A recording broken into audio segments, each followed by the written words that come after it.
सतगुरु गुरु तेग बहादुर महाराज जी ने अज दे इस अमृत बचन अंदर एक पासे संसार दे जीवां दी अंदर दी बिरती नूं बयान कीता है और दूसरे पासे इस गल नूं भी स्पष्ट कर दिता कि इस बहु गिणती दे डोल दे संसार दे अंदर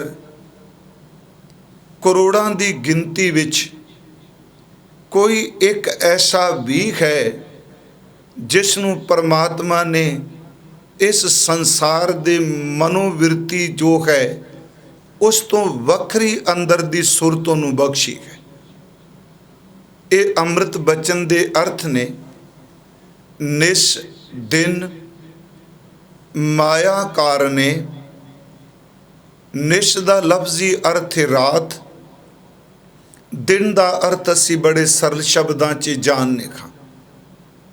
दिन अते रात माया कारणे, माया दे लई जां माया वास्ते प्राणी प्राणा दे सहारे चरण वाला इंसान डोलत डोलदा है। नीत दा लफ्जी अर्थ नित रोज़ रोज़ाना। हजूर इत्थे बख्शिश कर रहे निस दिन माया कारणे प्राणी डोलत नीत। दिन और रात माया दी खातर माया वास्ते माया दे लई ये मनुख प्राणा दे सहारे चलन वाला जिहड़ा है वो रोज़ डोल रहा है, डोलदा है। पर जिथे बहु गिनती विच इंसानी मन डोल रहा है, जिथे बहु गिनती विच इंसानी सुरत दी प्रवृत्ति माया विच है, पर सतगुरां ने ये नहीं कहा भी इस संसार विच कोई भी ऐसा नहीं कि जिहड़ा इस तो बचिया होवे। ये शब्द नहीं वरत्या भी कोई भी नहीं। अगे सतगुरु कहते ने निस दिन माया कारणे प्राणी डोलत नीत। दिन रात माया दी खातर प्राणी डोल रहा है। कोटन, कोटन दा अर्थ करोड़ां। कोटन मैं नानक कोऊ। करोड़ां विचों कोई एक है कि नारायण जे चीत, जिस दा चित नारायण विच परमात्मा विच वैगुरु विच है। इत्थे स्पष्ट किया दो पक्ष ने जी। एक मायावी पक्ष है, एक है वो सुरत जिहड़ी इस डोलन वाले संसार विच अडोल होके विचरदी है। निस दिन माया कारणे प्राणी डोलत नीत। कोटन मैं नानक को नारायण जिहे चीत। करोड़ां विचों कोई है कि जिस दा चित उस पार ब्रह्म परमेश्वर दे नाल जुड़िया होया है। ਇਹਦਾ मतलब अज ਦੀ विचार विच दो बचन सतगुरु सानू समझाउंदे पए ने ते आपां दोनां दे संबंधी बाणी विचों भी ते इतिहास विचों भी विचार करांगे। पहली बेनती मैं थोड़ी जी आप जी नूं करनी चाहना, क्योंकि जिहड़ा शब्द चीत आया है नारायण जे चीत, इहदी व्याख्या दोनां पासां ते टुकेगी। एक इंसान होवे जिहदे चीत विच सिर्फ माया दे माया चल रही है, ते दूसरा होवे जिहदे चीत विच नीत केवल परमात्मा दा सिमरन चल रहा है। क्योंकि इस श्लोक विच चीत शब्द वल तवज्जो देनी बहुत जरूरी है। एक दे नीत चीत विच माया दे फुरने ने ते एक दे चीत विच नीत सच एवे कि पार ब्रह्म परमेश्वर दी इबादत है। जिदे अंदर माया दी चितवनी है वो बहु गिनती विच ने, ते जिदे अंदर परमात्मा दे नाम दी चितवनी है वो करोड़ां विचों एक है। इहदा मतलब करोड़ां एक पासे, करोड़ एक पासे, एक बंदा सिर्फ जिदे चित्त दे विच परमात्मा दी इबादत चल रही है। कि ये चीत की शब्द है ते इहनूं बड़ा सरल तरीके नाल समझियो। मैं अपने मन नूं भी समझा रहा हाँ कि असल च असीं पिछले दिनों तो कई बारी जिक्र किया है शरीर का ਪੰਜਾਂ ਤੱਤਾਂ ਦਾ, ਪੰਜਮ ਕਰਮ ਇੰਦਰੀਆਂ ਦਾ, ਪੰਜਾਂ ਗਿਆਨ ਇੰਦਰੀਆਂ ਦਾ, ਪੰਜਾਂ ਵਿਸ਼ਿਆਂ ਦਾ, ਪੰਜਾਂ ਗੁਣਾਂ ਦਾ, ਇਹ ਸਾਰਾ ਅਸੀਂ ਜ਼ਿਕਰ ਕਰਦੇ ਹਾਂ। ਹੁਣ ਜਦੋਂ ਸ਼ਬਦ ਚੀਤ ਆਉਂਦਾ ਹੈ ਜਾਂ ਬਾਣੀ ਵਿੱਚ ਚਿੱਤ ਆਉਂਦਾ ਹੈ, ਤੇ ਚਲੋ ਬਹੁ ਗਿਣਤੀ 'ਚ ਅਸੀਂ ਚਿੱਤ ਦੇ ਅਰਥ ਮਨ ਹੀ ਕਰ ਦਿੰਦੇ। ਪਰ ਮੇਰੀ ਅੱਜ ਬੇਨਤੀ ਸੀ ਵੀ ਚੀਤ, ਜਿਹਦੇ ਚੀਤ ਵਿੱਚ ਮਾਇਆ ਦੀ ਚਿਤਵਨੀ ਹੈ, ਉਹ ਜ਼ਬਾਨ ਤੋਂ ਹੋ ਸਕਦਾ ਬਾਣੀ ਪੜ੍ਹਦਾ ਹੋਵੇ, ਉਹ ਹੋ ਸਕਦਾ ਮੰਦਰ ਵਿੱਚ ਪੂਜਾ ਕਰਦਾ ਹੋਵੇ, ਉਹ ਹੋ ਸਕਦਾ ਵੀ ਨਮਾਜ਼ ਵੀ ਪੜ੍ਹਦਾ ਹੋਵੇ, ਪਰ ਧੁਰ ਅੰਦਰ ਚਿੱਤ ਵਿੱਚ ਜਿਹੜੇ ਖਿਆਲ ਚੱਲਦੇ ਪਏ ਨੇ ਉਹ ਨਹੀਂ ਜੋ ਕੁਝ ਉਹ ਆਪਣੇ ਸਰੀਰ ਤੋਂ ਕਰ ਰਿਹਾ ਹੈ। ਤੇ ਦੂਜੇ ਪਾਸੇ ਕੋਖ ਹੈ ਕਿ ਜਿਹਦੇ ਚਿੱਤ ਵਿੱਚ, ਚੀਤ ਵਿੱਚ ਪਰਮਾਤਮਾ ਹੈ, ਉਹ ਹੋ ਸਕਦਾ ਸਾਰਾ ਦਿਨ ਬਾਜ਼ਾਰ ਤੇ ਦੁਕਾਨ ਵਿੱਚ, ਉਹ ਖੇਤਾਂ ਵਿੱਚ, ਉਹ ਆਪਣੇ ਕੰਮਕਾਰ ਵਿੱਚ ਹੈ। ਪਰ ਅਸਲ 'ਚ ਬੇਨਤੀ ਇਹ ਵੇ ਵੀ ਚੀਤ ਹੈ ਕਿ ਚਿੱਤ ਨੂੰ ਬੋਡੀ ਵਿੱਚ ਕੀ ਥਾਂ ਦਿੱਤੀ ਹੈ। ਇਸ ਦੇ ਦੋ ਪੱਖ ਨੇ, ਇੱਕ ਵਿਦਾਂਤ ਦਾ ਹੈ ਤੇ ਇੱਕ ਗੁਰਮਤ ਦਾ ਹੈ। ਤੇ ਫਿਰ ਬੇਨਤੀ ਕਰਾਂਗਾ ਆਪਾਂ ਸਤਿਗੁਰੂ ਦੀ ਬਾਣੀ ਵਿੱਚੋਂ ਪਹਿਲ ਸਤਿਗੁਰੂ ਦੇ ਸ਼ਬਦ ਨੂੰ ਹੈ।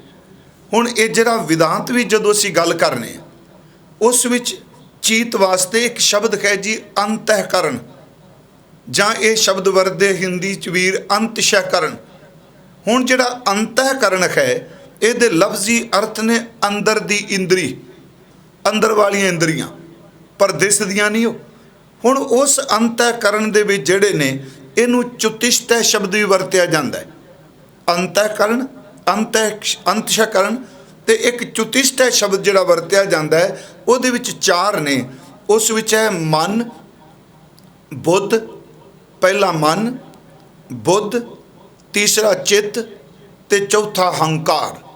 ਇਹ ਵਿਦਾਂਤ ਮੁਤਾਬਕ ਜਿਹੜਾ ਇਹ ਗਿਣਤੀ ਹੈ ਅੰਤःਕਰਨ ਵਿੱਚ, ਜਿਹੜੀਆਂ ਇਹ ਸਾਡੇ ਅੰਦਰ ਦੀਆਂ ਇੰਦਰੀਆਂ, ਮਨ, ਬੁੱਧ, ਚਿੱਤ ਤੇ ਅਹੰਕਾਰ। ਹੁਣ ਇਹ ਮਤ ਸਮਝਿਓ ਵੀ ਆਪਾਂ ਬਾਣੀ ਤੋਂ ਖੱਬੇ ਸੱਜੇ ਜਾ ਰਹੇ। ਮੈਂ ਆਪ ਨੂੰ ਰੋਜ਼ ਇੱਕ ਬੇਨਤੀ ਕਰ ਰਿਹਾ ਹਾਂ, ਮੈਨੂੰ ਭਰੋਸਾ ਹੈ ਕਿ ਸਤਿਗੁਰੂ ਜ਼ਰੂਰ ਕਿਰਪਾ ਕਰਨਗੇ। ਖਾਲਸਾ ਜੀ, ਜਿੱਦਣ ਸ਼ਬਦ ਨੂੰ ਖੋਜਣ ਲੱਗ ਪਈ ਸੁਰਤ, ਉਦਣ ਬਾਕੀ ਸਭ ਕੁਝ ਝੜ ਜਾਏਗਾ ਸੁਰਤ ਉੱਤੋਂ। ਹੁਣ ਅਸੀਂ ਜਦੋਂ ਜਪਜੀ ਸਾਹਿਬ ਪੜ੍ਹਨੇ, ਤੇ ਜਪਜੀ ਸਾਹਿਬ ਵਿੱਚ ਸਰਬਖੰਡ ਵਿੱਚ ਆਪ ਸਭ ਨੂੰ ਪਤਾ ਹੋਣਾ, ਜਦੋਂ ਮੈਂ ਪਾਠ ਕਰਾਂਗਾ ਇਹਨਾਂ ਚਾਰਾਂ ਦਾ ਜ਼ਿਕਰ ਕੀਤਾ ਹੈ। ਉਹ ਪਾਠ ਹੈ ਤਿੱਥੈ ਘੜੀਐ ਸੁਰਤ ਮਤ ਮਨ ਬੁੱਧ, ਚਾਰ ਨੇ।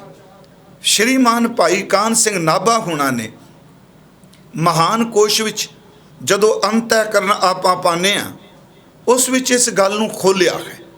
ਮੈਂ ਆਪ ਨੂੰ ਫਿਰ ਬੇਨਤੀ ਕਰਾਂ, ਮੈਂ ਪਹਿਲਾਂ ਚੀਤ ਸੰਬੰਧੀ ਅਰਜ਼ ਸੰਖੇਪ ਜੀ ਅੱਜ ਕਰਾਂਗਾ। ਸਾਰੀ ਕਹਾਣੀ ਚੀਤ ਦੀ ਹੈ, ਚਿੱਤ ਦੀ ਹੈ, ਇੱਥੋਂ ਤੱਕ ਕਿ ਸਾਡੇ ਚਿੱਤ ਦਾ ਫੁਰਨਾ ਹੀ ਮਰਨ ਵੇਲੇ ਫੈਸਲਾ ਕਰਦਾ ਹੈ ਕਿ ਬੰਦੇ ਦੀ ਅਗਲਾ ਮਾਰਗ ਮੰਜ਼ਿਲ ਕੀ ਹੈ। ਰਹੋ ਵਿਚਾਰ।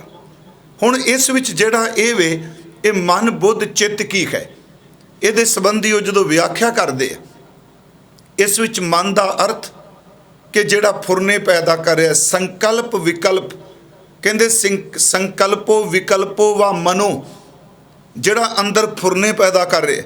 ਉਂਝ ਮੈਂ ਬੇਨਤੀ ਕਰਾਂ, ਪੂਰੇ ਗੁਰੂ ਗ੍ਰੰਥ ਸਾਹਿਬ ਵਿੱਚ ਸੰਕਲਪ ਤੇ ਵਿਕਲਪ ਸ਼ਬਦ ਦੀ ਵਰਤੋਂ ਨਹੀਂ ਕੀਤੀ, ਮਹਾਰਾਜ ਨੇ ਇਸ ਚੀਜ਼ ਨੂੰ ਨਹੀਂ ਲਿਆ। ਪਰ ਚਲੋ ਅਰਥ ਕਰ ਲਈ ਸੰਕਲਪ ਵਿਕਲਪ, ਸਿੱਧੇ ਅਰਥ ਕਰੀਏ ਜੀ, ਮਨ ਉਹ ਹੈ ਜਿਹੜਾ ਫੁਰਨੇ, ਅਸਲ 'ਚ ਹੈ ਹੀ ਫੁਰਨਾ, ਨਿਰੰਤਰ ਫੁਰਨੇ, ਫੁਰਨਿਆਂ ਦੀ ਗੰਢ ਹੈ, ਚਸ਼ਮਾ ਹੈ ਜਿਹਦੇ 'ਚੋਂ ਨਿਰੰਤਰ ਖਿਆਲ ਉਪਜਦੇ ਪਏ। ਮਨ ਖਿਆਲ ਪੈਦਾ ਕਰਦਾ ਹੈ। ਮੈਂ ਪਹਿਲਾਂ ਬੇਨਤੀ ਕਰ ਲੱਗਾ ਵਿਦਾਂਤ ਵਾਲੇ ਇਸ ਅੰਤःਕਰਨ ਦੀ। ਉਸ ਤੋਂ ਅਗਲਾ ਸ਼ਬਦ ਹੈ ਮਨ ਤੋਂ ਬਾਅਦ ਹੈ ਬੁੱਧ, ਬੁੱਧੀ। ਗੁਰਮਤਿ ਵਿੱਚ ਬੁੱਧੀ ਦੇ ਕਈ ਪੜਾਅ ਮੰਨੇ ਆ। ਚੰਚਲ ਬੁੱਧ ਹੈ, ਆਂਗ ਬੁੱਧ ਹੈ, ਬਾਲ ਬੁੱਧ ਹੈ, ਵਿਵੇਕ ਬੁੱਧ ਹੈ। ਬੁੱਧ ਦੇ ਕਈ ਪੜਾਅ ਨੇ, ਤੇ ਜਿਉਂ-ਜਿਉਂ ਬੰਦਾ ਜ਼ਿੰਦਗੀ 'ਚ ਵਿਚਰਦਾ ਹੈ, ਕੱਲਾ ਉਮਰ ਦੇ ਲੰਘਣ ਨਾਲ ਬੁੱਧੀ 'ਚ ਫਰਕ ਨਹੀਂ ਪੈਂਦਾ। ਸੱਚ ਇਹ ਵੇ, ਪ੍ਰਮਾਤਮਾ ਦੀ ਕਿਰਪਾ ਨਾਲ ਸਮਝ ਪੈਂਦੀ ਹੈ। ਕਈ ਬਾਲ ਹੁੰਦੇ ਨੇ, ਉਹਨਾਂ ਦੀ ਬੁੱਧੀ ਬਜ਼ੁਰਗਾਂ ਵਾਲੀ ਹੋ ਜਾਂਦੀ ਏ। ਕਈ ਬਜ਼ੁਰਗ ਹੁੰਦੇ ਨੇ ਜਿਨ੍ਹਾਂ ਦੀ ਬੁੱਧੀ ਬਾਲਕਿਆਂ ਵਾਲੀ ਹੋ ਜਾਂਦੀ ਹੈ। ਖੈਰ, ਆਪਾਂ ਮਨ ਦਾ ਅਰਥ ਖਿਆਲ ਪੈਦਾ ਕਰ ਰਹੇ। ਉਸ ਤੋਂ ਬਾਅਦ ਜਿਹੜੀ ਬੁੱਧੀ ਹੈ, ਉਹ ਵਿਵੇਕ ਨਾਲ ਪੈਦਾ ਹੋਏ ਖਿਆਲ ਦੀ ਪੜਚੋਲ ਕਰਦੀ ਹੈ। ਇਹਦਾ ਨਿਰੀਖਣ ਕਰਦੀ ਹੈ। ਮਨ ਬੜੇ ਫੁਰਨੇ ਬਣਾਉਂਦਾ, ਹਰ ਫੁਰਨਾ ਕਰਮ ਨਹੀਂ ਬਣਦਾ। ਮਨ ਨੇ ਖਿਆਲ ਪੈਦਾ ਕੀਤਾ ਜਿਹਨੂੰ ਅਸੀਂ ਮਤ ਕਹਿ ਲਈਏ। ਚਲੋ ਮੈਂ ਸ਼ਬਦ ਮਤ ਵਰਤ ਲਾਂ, ਬੁੱਧੀ ਵਰਤਿਆ ਹੈ। ਹੁਣ ਬੁੱਧੀ ਜਾਂ ਮਤ ਜਿਹੜੀ ਹੈ ਉਹ ਪੈਦਾ ਹੋਏ ਫੁਰਨੇ ਦਾ ਪੂਰੀ ਪੜਚੋਲ ਕਰਦੀ ਏ, ਇਹ ਠੀਕ ਹੈ ਕਿ ਗਲਤ ਹੈ। ਇਸੇ ਕਰਕੇ ਯਾਦ ਰੱਖਿਓ, ਜਿਸ ਬੰਦੇ ਦੀ ਮਤ ਮੈਲੀ ਹੋ ਜਾਏਗੀ, ਮੈਂ ਇੱਕ ਦਿਨ ਇਹ ਵੀ ਅੱਗੇ ਅਰਜ਼ ਕਰਾਂਗਾ ਦੁਰਮਤ ਬਾਰੇ, ਜਿਸ ਬੰਦੇ ਦੀ ਮਤ ਮੈਲੀ ਹੈ ਉਹਦੇ ਮਨ ਨਿਰਮਲ ਹੋਣ ਦੀ ਕੋਈ ਗੁੰਜਾਇਸ਼ ਨਹੀਂ ਜ਼ਿਆਦਾ। ਜਿਸ ਬੰਦੇ ਦੀ ਮਤ ਨਿਰਮਲ ਹੈ, ਮਨ ਮੈਲਾ ਹੋ ਜਾਏ, ਉਹ ਯਾਦ ਰੱਖਿਓ ਉਹਦੀ ਪੂਰੀ ਗੁੰਜਾਇਸ਼ ਹੈ ਕਿ ਉਹਦਾ ਮੈਲਾ ਮਨ ਨਿਰਮਲ ਜ਼ਰੂਰ ਹੋਏਗਾ। ਇਸੇ ਕਰਕੇ ਸਿੱਖਾਂ ਦੀ ਅਰਦਾਸ ਵਿੱਚ ਇੱਕ ਸ਼ਬਦ ਬਹੁਤ ਡੂੰਘਾ ਪਾਇਆ, ਜਿਹਨੂੰ ਸਿਰਫ ਕਹਿ ਕੇ ਮੱਥਾ ਟੇਕਦੇ ਨੇ। ਉਹ ਸ਼ਬਦ ਹੈ, ਸਿੱਖਾਂ ਦਾ ਮਨ ਨੀਵਾਂ ਮਤ ਉੱਚੀ। ਜਿਸ ਬੰਦੇ ਦੀ ਮਤ ਉੱਚੀ ਹੋਵੇਗੀ, ਮਨ ਨੀਵਾਂ ਹੋਵੇਗਾ, ਮਨ ਨਿਰਮਲ ਰਹੇਗਾ, ਮਨ ਦੇ ਉੱਤੇ ਮਤ ਦੀ ਚੱਲੇਗੀ। ਪਰ ਪਿਆਰਿਓ, ਜਿਸ ਬੰਦੇ ਦੀ ਮਤ ਨੀਵੀਂ ਹੋ ਜਾਏ, ਮਨ ਉੱਚਾ ਹੋ ਜਾਏ, ਉਹ ਮੈਲਾ ਹੋ ਜਾਂਦਾ। ਮਨ ਖਿਆਲ ਪੈਦਾ ਕਰਦਾ। ਮੈਂ ਬੇਨਤੀ ਕੀਤੀ, ਮਤ ਜਿਹੜੀ ਇਹਦਾ ਨਿਰੀਖਣ ਕਰਦੀ। ਕਈ ਵਾਰੀ ਐਸੇ ਫੁਰਨੇ ਬੰਦੇ ਦੇ ਮਨ 'ਚ ਆਉਂਦੇ ਨੇ ਤੇ ਫਿਰ ਇਕੱਲਾ ਬੈਠ ਕੇ ਆਪਣੀ ਮਤ ਨਾਲ ਸੋਚਦਾ ਹੈ ਕਿ ਇਹ ਕੀ ਹੋ ਗਿਆ। ਫਿਰ ਮਤ ਜਿਹੜੀ ਉਸ ਫੁਰਨੇ ਨੂੰ ਅੱਗੇ ਕਰਮ ਨਹੀਂ ਬਣ ਦਿੰਦੀ। ਮੈਂ ਬੇਨਤੀ ਕਰਾਂ, ਮਨ ਫੁਰਨਾ ਪੈਦਾ ਕਰਦਾ, ਬੁੱਧੀ ਉਹਦੀ ਪੜਚੋਲ ਕਰਦੀ ਏ। ਉਸ ਤੋਂ ਅੱਗੇ ਹੈ ਚਿੱਤ। ਅੰਤःਕਰਨ ਦੀ ਆਪਾਂ ਗੱਲ ਕਰ ਰਹੇ ਹਾਂ, ਕਿਉਂਕਿ ਅੱਜ ਵਿਸ਼ਾ ਹੈ ਨਾਰਾਇਣ ਜੇ ਚੀਤ। ਇੱਕ ਪਾਸੇ ਮਾਇਆ 'ਚ ਚੀਤ ਹੈ, ਇੱਕ ਪਾਸੇ ਨਾਰਾਇਣ 'ਚ ਚੀਤ ਹੈ। ਹੁਣ ਚਿੱਤ ਦਾ ਅਰਥ ਹੈ ਜਿਹਦੇ ਵਿੱਚ ਸਾਡੀਆਂ ਬੀਤੀਆਂ ਹੋਈਆਂ ਯਾਦਾਂ ਸਟੋਰ ਨੇ, ਉਹਨੂੰ ਆਪਾਂ ਚਿੱਤ ਸ਼ਬਦ ਵਰਤਨੇ। ਉਸ ਤੋਂ ਅਗਲਾ ਸ਼ਬਦ ਹੈ ਅੰਤःਕਰਨ ਲਈ ਹੰਕਾਰ। ਮਨ, ਬੁੱਧ, ਚਿੱਤ ਤੇ ਅਹੰਕਾਰ। ਹੰਕਾਰ ਦਾ ਅਰਥ ਹੈ ਜਿਹਦੇ ਕਰਕੇ ਸਾਡਾ ਮੈਂ ਮੇਰੀ ਕਰਕੇ ਸੰਬੰਧ ਬਣਦਾ ਹੈ, ਜਿਹਨੂੰ ਅਸੀਂ ਉਸ ਦਿਨ ਖੌਮੇ ਵਿੱਚ ਵੀ ਵਿਚਾਰਿਆ ਸੀ। ਮੈਂ ਬੇਨਤੀ ਕਰਾਂਗਾ, ਮਨ ਖਿਆਲ, ਬੁੱਧੀ ਖਿਆਲ ਦੀ ਪੜਚੋਲਣਾ ਕਰਦੀ ਏ। ਚਿੱਤ ਵਿੱਚ ਜਿਹੜੇ ਖਿਆਲ ਸਟੋਰ ਹੋਏ ਪਏ ਆ, ਹੰਕਾਰ ਕਰਕੇ ਸਾਡਾ ਸੰਬੰਧ ਸੰਸਾਰ ਨਾਲ ਬਣਦਾ। ਭਾਈ ਕਾਹਨ ਸਿੰਘ ਨਾਭਾ ਨੇ ਗੁਰਮਤਿ ਅਨੁਸਾਰ ਜਦੋਂ ਇਹਦੇ ਅਰਥ ਕੀਤੇ, ਉਹਨਾਂ ਕਿਹਾ ਤਿੱਥਾ ਘੜੀਐ ਸੁਰਤ ਮਤ ਮਨ ਬੁੱਧ। ਬੜੇ ਕਮਾਲ ਦੇ ਅਰਥ ਕੀਤੇ ਜੀ, ਮੈਨੂੰ ਚੰਗੇ ਲੱਗੇ। ਉਹਨਾਂ ਨੇ ਸੁਰਤ ਦਾ ਅਰਥ ਅੰਤःਕਰਨ ਦੀ ਗੱਲ ਕਰਦਿਆਂ ਸੁਰਤ ਦਾ ਅਰਥ ਚਿੱਤ ਕੀਤਾ, ਮਤ ਦਾ ਅਰਥ ਬੁੱਧੀ ਨਹੀਂ ਕੀਤਾ। ਮਤ ਦਾ ਅਰਥ ਉਹਨਾਂ ਨੇ ਮਮਤਵ ਕੀਤਾ, ਮੈਂ ਮੇਰੀ, ਜਿਹਨੂੰ ਮੈਂ ਹੰਕਾਰ ਕਹਿ ਰਿਹਾ। ਇਹਦਾ ਮਤਲਬ ਸੁਰਤ ਦਾ ਅਰਥ ਉਹ ਚਿੱਤ ਕਰਦੇ ਆ, ਮਤ ਦਾ ਅਰਥ ਮਮਤਵ ਕਰਦੇ ਆ, ਹੰਕਾਰ ਕਰਦੇ ਆ, ਅੱਗੇ ਮਨ ਤੇ ਬੁੱਧ। ਤਿੱਥਾ ਘੜੀਆ ਸੁਰਤ ਮਤ ਮਨ ਬੁੱਧ। ਉਹ ਕਹਿੰਦੇ ਨੇ ਗੁਰਮਤਿ ਅਨੁਸਾਰ ਜੇ ਆਪਾਂ ਦਿਆਂਗੇ ਤਰਤੀਬ ਤੇ ਇਸ ਤਰ੍ਹਾਂ ਦਿਆਂਗੇ। ਮੇਰੇ ਕਹਿਣ ਤੋਂ ਮੁਰਾਦ ਜਿਹੜਾ ਸਾਡਾ ਚਿੱਤ ਹੈ, ਇਹਦੇ ਵਿੱਚ ਬਹੁਤ ਕੁਝ ਚੱਲਦਾ ਪਿਆ ਹੈ। ਗੁਰੂ ਗ੍ਰੰਥ ਸਾਹਿਬ ਜੀ ਦੀ ਬਾਣੀ ਨੇ ਜੋ ਬਖਸ਼ਿਸ਼ ਕੀਤੀ, ਅੱਜ ਪਹਿਲਾ ਪੱਖ ਹੈ ਕਿ ਅਨੇਕਾਂ ਜਿਹੜੇ ਜੀਵ ਨੇ ਉਹ ਦਿਨ ਰਾਤ ਮਾਇਆ ਦੀ ਖਾਤਰ ਡੋਲਦੇ ਪਏ ਆ। ਡੋਲਣਾ ਤੇ ਅਡੋਲਤਾ, ਇਹ ਸਾਰੀ ਕਹਾਣੀ ਸਾਡੇ ਅੰਦਰ ਦੀ ਹੈ। ਜੇ ਅੰਦਰ ਦ੍ਰਿੜ ਹੈ, ਚਿੱਤ 'ਚ ਅਡੋਲਤਾ ਹੈ, ਸੁਰਤ 'ਚ ਅਡੋਲਤਾ ਹੈ, ਮਨ 'ਚ ਅਡੋਲਤਾ ਹੈ, ਤੇ ਤਨ ਛੇਤੀ ਕਿ ਤਨ ਦਾ ਸਵਾਲ ਹੀ ਨਹੀਂ ਪੈਦਾ ਹੁੰਦਾ ਡੋਲ ਜਾਏ। ਜਦੋਂ ਵੀ ਇਨਸਾਨ ਡੋਲਦਾ ਹੈ, ਯਾਦ ਰੱਖੋ ਇਹਦੇ ਅੰਦਰ ਦਾ ਮਨਵਾ ਡੋਲਦਾ ਤੇ ਤਨ ਕਦੀ ਬਚ ਹੀ ਨਹੀਂ ਸਕਦਾ ਡੋਲਣ ਤੋਂ। ਇਸੇ ਕਰਕੇ ਗੁਰੂ ਸਾਹਿਬ ਜੀ ਦਾ ਇੱਕ ਬਚਨ ਹੈ, ਕਬੀਰ ਸਾਹਿਬ ਨੂੰ ਜਿਸ ਵਕਤ ਗੰਗਾ ਵਿੱਚ ਜ਼ੰਜੀਰਾਂ ਨਾਲ ਬੰਨ੍ਹ ਕੇ ਸੱਟਿਆ ਤੇ ਉਹਨਾਂ ਨੇ ਇੱਕ ਸ਼ਬਦ ਜਿਹੜਾ ਉਚਾਰਨ ਕੀਤਾ, ਗੰਗ ਗੁਸਾਇਣ ਗਹਿਰ ਗੰਭੀਰ ਜੰਜੀਰ ਬਾਂਧ ਕਰ ਖਰੇ ਕਬੀਰ। ਉਸ ਵਿੱਚ ਅਗਲੀ ਤੋਕੇ ਮਨ ਨਾ ਡਿਗੈ ਅਡੋਲ ਹੈ, ਮਨ ਨਾ ਡਿਗੈ ਤਨ ਕਾਹੇ ਕੋ ਡਰਾਏ। ਮਨ ਜਦੋਂ ਅਡੋਲ ਹੈ, ਤਨ ਕਿਵੇਂ ਡੋਲੇਗਾ। ਮਨ ਨਾ ਡਿਗੈ ਤਨ ਕਾਹੇ ਕੋ ਡਰਾਏ। ਤੇ ਯਾਦ ਰੱਖਿਓ ਅੱਗੇ ਉੱਥੇ ਚਿੱਤ ਦਾ ਜ਼ਿਕਰ ਹੈ, ਮਨ ਨਾ ਡਿਗੈ ਤਨ ਕਾਹੇ ਕੋ ਡਰਾਏ, ਚਰਨ ਕਮਲ ਚਿੱਤ ਰਹਿਓ ਸਮਾਏ। ਨਾਰਾਇਣ ਜੇ ਚੀਤ, ਚਰਨ ਕਮਲ ਚਿੱਤ ਰਹਿਓ ਸਮਾਏ। ਕਹਿੰਦੇ ਨੇ ਮੇਰਾ ਚਿੱਤ ਪਰਮਾਤਮਾ ਦੇ ਚਰਨ ਕਮਲਾਂ ਨਾਲ ਹੈ, ਮੇਰਾ ਮਨ ਅਡੋਲ ਹੈ। ਇਸੇ ਕਰਕੇ ਜਿਹੜੀ ਚੀਜ਼ ਖੁਦ ਡੋਲਦੀ ਹੈ, ਉਹਦਾ ਸਹਾਰਾ ਲੈ ਕੇ ਬੰਦਾ ਕੋਈ ਕਹੇਗਾ ਮੈਂ ਨਹੀਂ ਡੋਲਣਾ। ਗੁਰੂ ਗ੍ਰੰਥ ਸਾਹਿਬ ਕਹਿੰਦੇ ਨੇ ਮਾਇਆ ਡੋਲੇ, ਖੁਦ ਮਾਇਆ ਡੋਲਦੀ ਹੈ। ਤੇ ਮੇਰੀ ਬੇਨਤੀ, ਜਿਹੜਾ ਮਾਇਆ ਦਾ ਸਹਾਰਾ ਲਊਗਾ ਉਹ ਅਡੋਲ ਰਹਿ ਜਾਊਗਾ। भगवान आप अडोल है। प्यारिओ चेते रखो, ਜਿਹੜਾ अडोल ਦਾ सहारा ਲਏਗਾ ਉਹ अडोल रहेगा, ਤੇ ਜਿਹੜਾ खुद ਡੱਕੋ ਡੋਲੇ ਖਾ ਰਿਹਾ ਹੈ, ਡੋਲ ਰਿਹਾ ਹੈ, ਉਹਦਾ ਸਹਾਰਾ ਲੈਣ ਦੇ ਨਾਲ ਸਵਾਲ ਹੀ ਨਹੀਂ ਪੈਦਾ ਹੁੰਦਾ, ਅਡੋਲਤਾ ਜੇ ਗੁਰੂ ਸਾਹਿਬ ਜੀ ਨੇ ਬਖਸ਼ਿਸ਼ ਕੀਤੀ। ਮੈਂ ਫਿਰ ਥੋੜੀ ਜਿਹੀ ਅਰਜ਼ ਕਰਾਂ। ਹੁਣ ਉਹ ਮਾਇਆ ਵਿੱਚ ਪ੍ਰਾਣੀ ਡੋਲਦਾ ਹੈ, ਜਿਸ ਦਿਨ ਉਹਨੂੰ ਪ੍ਰਾਪਤ ਕੁਝ ਹੋ ਜਾਂਦਾ ਹੈ, ਸੱਚ ਐਵੇਂ ਡੋਲਦਾ ਉਦਨ ਵੀ ਹੈ, ਤੇ ਜਿਸ ਦਿਨ ਇਸ ਕੋਲੋਂ ਕੁਝ ਚਲਾ ਜਾਂਦਾ ਹੈ, ਤੇ ਮੈਂ ਬੇਨਤੀ ਕਰਾਂ ਇਨਸਾਨ ਡੋਲਦਾ ਉਸ ਵੇਲੇ ਵੀ ਹੈ। ਇਸੇ ਕਰਕੇ ਭਗਤ ਰਵਿਦਾਸ ਸਾਹਿਬ ਜੀ ਦਾ ਬਚਨ, ਮਾਟੀ ਕੋ ਪੂਤਰਾ ਕੈਸੇ ਨਚਤ ਹੈ, ਦੇਖੈ ਦੇਖੈ ਸੁਣੈ ਬੋਲੇ, ਦੌਰਿਓ ਫਿਰਤ ਹੈ, ਜਬ ਕਛ ਪਾਵੈ ਤਬ ਗਰਭ ਕਰਤ ਹੈ। ਇਹ ਵੀ ਤਾਂ ਡੋਲਣਾ ਹੈ ਨਾ, ਹੰਕਾਰ ਨੇ ਫੜ ਲਿਆ। ਮਾਟੀ ਕੋ ਪੂਤਰਾ ਕੈਸੇ ਨਚਤ ਹੈ, ਦੇਖੈ ਦੇਖੈ ਸੁਣੈ ਬੋਲੇ, ਦੌਰਿਓ ਫਿਰਤ ਹੈ, जब कछ पावे तब गर्भ करत है, माया गई तब रोवन लगत है। ये दोनों पासियां तो डोल रहे। जदों आउंदी है हंकार डुलाई जाता है, तो प्यारे जदों जाती है उदों हीनता नाल डोल रहे। इस संबंधी साडे एक विद्वान पुरुष ने बड़ी सोहनी कुंडली कहदा, मैं उन्हां लिखे बड़े चंगे बोल ने उन्हां दे। वो कहंदे ने माया के दो दाव हैं। मैं पहली ये बेनती कर रहा, निस दिन माया कार ने प्राणी डोलत नीत। वो कहते ने माया के दो दाव हैं, करे दोए जुतमार। ये दो तरीक़िਆਂ ਨਾਲ ਬੰਦੇ ਨੂੰ ਮਾਰਦੀ ਹੈ। ਅੱਗੇ ਫਿਰ ਇਹਦੀ ਵਿਆਖਿਆ ਕਰਦੇ। ਇਹ ਯਾਦ ਰੱਖਿਓ, ਨਾ ਭਾਈ ਸਾਹਿਬ ਦੀ ਰਚਨਾ ਹੈ ਗੁਰਦਾਸ ਜੀ ਦੀ, ਨਾ ਇਹ ਗੁਰੂ ਗ੍ਰੰਥ ਸਾਹਿਬ ਵਿੱਚੋਂ ਹੈ। ਮਾਇਆ ਕੇ ਦੋ दाव हैं, करे दोए जुतमार, आए तो बौराए नर, जाए करे खुवार। किवें डोलदा अंदर ਜਦੋਂ ਆਉਂਦੀ ਹੈ ਉਦੋਂ ਬੰਦਾ ਸੱਚੀ ਮੁੱਚੀ ਬਾਵਲਾ ਹੋ ਜਾਂਦਾ, ਕਮਲਾ ਹੋ ਜਾਂਦਾ। ਇਸ ਵਿੱਚ ਆਏ ਤੋਂ ਬੌਰਾਏ ਨਰ, ਜਾਏ ਕਰੇ ਖੁਵਾਰ। ਜਦੋਂ ਜਾਂਦੀ ਹੈ ਅੰਦਰ ਨੂੰ ਹੀਨਤਾ ਵੀ ਸੜ ਜਾਂਦੀ, ਖੁਵਾਰੀ ਕਰ ਜਾਂਦੀ। ਮਾਇਆ ਕੇ ਦੋ दाव हैं, करे दोई जुतमार, आए तो बौराए नर, जाए करे खुवार। जाए करे खुवार, मरे नर ਝੂਰ ਝੂਰ ਕੇ। ਆਹ ਸ਼ਬਦ ਉਹਦਾ ਮੈਨੂੰ ਬੜਾ ਚੰਗਾ ਲੱਗਾ। ਕਹਿੰਦੇ ਜਦੋਂ ਜਾਂਦੀ ਹੈ ਉਦੋਂ ਝੁਰ ਝੁਰ ਕੇ ਮਰਦਾ ਹੈ, ਝੁਰੀ ਜਾਂਦਾ ਹੈ। ਤੇ ਯਾਦ ਰੱਖੋ ਜਦੋਂ ਆਉਂਦੀ ਹੈ ਉਦੋਂ ਲੋਕਾਂ ਨੂੰ ਘੂਰੀ ਜਾਂਦਾ ਹੈ। ਸੱਦੇ ਜੀ ਗੱਲ, ਜਾਂਦੀ ਹੈ ਤੇ ਝੁਰਦਾ ਹੈ, ਆਉਂਦੀ ਹੈ ਤੇ ਲੋਕਾਂ ਨੂੰ ਘੂਰਦਾ ਹੈ। ਉਹਦਾ ਦੋਨਾਂ ਅਵਸਥਾਵਾਂ ਵਿੱਚ ਜਿਸ ਰੱਬ ਨਾਲ ਨਹੀਂ ਜੁੜਿਆ, ਉਹ ਦੋਵਾਂ ਥਾਵਾਂ ਤੇ ਬੰਦੇ ਨੂੰ ਡੁਲਾਉਂਦੀ ਹੈ। ਸ਼ਬਦ ਹੈ ਮਾਇਆ ਕੇ ਦੋ दाव हैं, करे दोए जुतमार, आए तो बौराए नर, जाए करे खुवार। जाए करे खुवार, मरे नर ਝੂਰ ਝੂਰ के, आवो आवे बड़ो अंकार, तुरै नर घूर घूर के। जदों आई उदन लोकां नूं घूरदा। बिन बूझे विचार दुख कार, सार संतन फरमाया। कहने रब दी इबादत करने वालियां ने तत्त वस्तु कही है। मूर्ख को दुख देवता है, आपती जाति माया। मूर्ख बंदे नूं आउंदियां भी थल्ले सट्टदी है, ਤੇ ਜਦੋਂ ਜਾਣ ਲੱਗਦੀ ਉਦੋਂ ਵੀ ਥੱਲੇ ਸੜਦੀ। ਇੱਥੇ ਸਤਿਗੁਰੂ ਕਹਿ ਰਿਹਾ ਕਿ ਬੰਦੇ ਦਾ ਅੰਦਰ, ਬੰਦੇ ਦਾ ਚਿੱਤ, ਜਿਹੜੀ ਸੁਰਤ ਹੈ ਉਹ ਦਿਨ ਰਾਤ ਮਾਇਆ ਵਿੱਚ ਡੋਲਦੀ ਪਈ ਹੈ।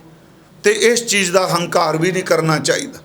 ਮੈਂ ਆਪ ਨੂੰ ਫਿਰ ਬੇਨਤੀ ਕਰਾਂ ਕਿ ਜੇ ਕੋਈ ਕਹੇ ਨਹੀਂ ਜੀ ਅਸੀਂ ਬਿਲਕੁਲ ਅਡੋਲ ਆ, ਸਾਨੂੰ ਨਹੀਂ ਕੋਈ ਪਰਵਾਹ। ਅਜੋ ਖਾਲਸਾ ਜੀ ਜਦੋਂ ਅਸੀਂ ਪਾਠ ਕਰਨ ਵਾਲੇ, ਬਾਣੀ ਪੜ੍ਹਨ ਵਾਲੇ ਇਹ ਸ਼ਬਦ ਕਹਿੰਦੇ ਨਹੀਂ ਨਹੀਂ, ਸਵਾਲ ਹੀ ਨਹੀਂ ਪੈਦਾ ਹੁੰਦਾ ਬੰਦਾ ਡੋਲ ਸਕੇ। ਇਹ ਬਿਲਕੁਲ ਭੁਲੇਖੇ ਨੂੰ ਕੱਢਦੀ ਅੰਦਰ। ਇੱਥੇ ਭਗਤਾਂ ਨੇ, ਗੁਰੂ ਸਾਹਿਬਾਨਾਂ ਨੇ, ਮਹਾਂਪੁਰਖਾਂ ਨੇ ਬਾਣੀ 'ਚ ਇੱਕੋ ਗੱਲ ਕਹੀ, ਉਹ ਬੰਦਿਆ ਆਪਣੀ ਅਡੋਲਤਾ ਦਾ ਹੰਕਾਰ ਵੀ ਨਾ ਕਰੀ। ਹੋ ਸਕਦਾ ਅਗਲੇ ਪਲ ਤੂੰ ਸਿਰ ਪਰਨੇ ਤੂੰ ਡਿੱਗ ਪਵੇਂ, ਤੇਰੀ ਬਾਜੀ ਲੱਗ ਜਾਏ। ਥੋੜ੍ਹੇ ਜਿਹਾ ਆਓ ਬਚਨ ਅਸੀਂ ਦੇਖਣੇ। ਇੱਕ ਗੁਰੂ ਸਾਹਿਬ ਦਾ ਬਚਨ ਹੈ, ਕੁਰੀਏ ਕੁਰੀਏ ਵਹਿੰਦਿਆ ਦੱਖਣੇ। ਕੁਰੀਏ ਦਾ ਅਰਥ ਹੈ ਨਦੀ ਦਾ ਕਿਨਾਰਾ। ਕਈ ਸੱਜਣ ਪਗਡੰਡੀ ਅਰਥ ਕਰਦੇ ਨੇ। ਵਹਿੰਦਿਆ ਦਰ 'ਤੇ ਜਾਂਦਿਆ ਕਹਿੰਦੇ ਨੇ ਉਹ ਪਗਡੰਡੀ ਉੱਤੇ, ਪਗਡੰਡੀ 'ਤੇ ਚੱਲਣ ਵਾਲੇ ਬੰਦਿਆ ਧਿਆਨ ਨਾਲ ਪੈਰ ਰੱਖੀ। ਕਿਉਂ? ਜਿਸ ਪਗਡੰਡੀ ਦੇ ਉੱਤੇ ਤੂੰ ਚੱਲ ਰਿਹਾ ਹੈ ਇਹਦੇ ਥੱਲੇ ਦਲਦਲ ਹੈ, ਦੇਖੀ ਕਿਤੇ ਤੇਰਾ ਪੈਰ ਤਿਲਕ ਨਾ ਜਾਏ। ਜਿੰਨਾ ਮਰਜੀ ਹੁਸ਼ਿਆਰ ਹੈ, ਜਿੰਨਾ ਮਰਜੀ ਸਿਆਣਾ ਹੈ, ਇਹਦਾ ਕੋਈ ਪਤਾ ਲੱਗਦਾ ਡੋਲਣ ਲੱਗਿਆ। ਧਿਆਨ ਨਾਲ ਪੈਰ ਰੱਖ। ਕੁਰੀਏ ਕੁਰੀਏ ਵਹਿੰਦਿਆ तल गाड़ा महरेर, तेरे पैरां दे थल्ले दलदल पई ओ तिलकन दा चांस है, तू तिलक सकना है। कुरिए कुरिए वਹਿੰਦਿਆ तल गाड़ा महरेर, वेखे छिट्टड़ थीमदो जाम खिसंदो पेर। उत्थे पाठ पेर है।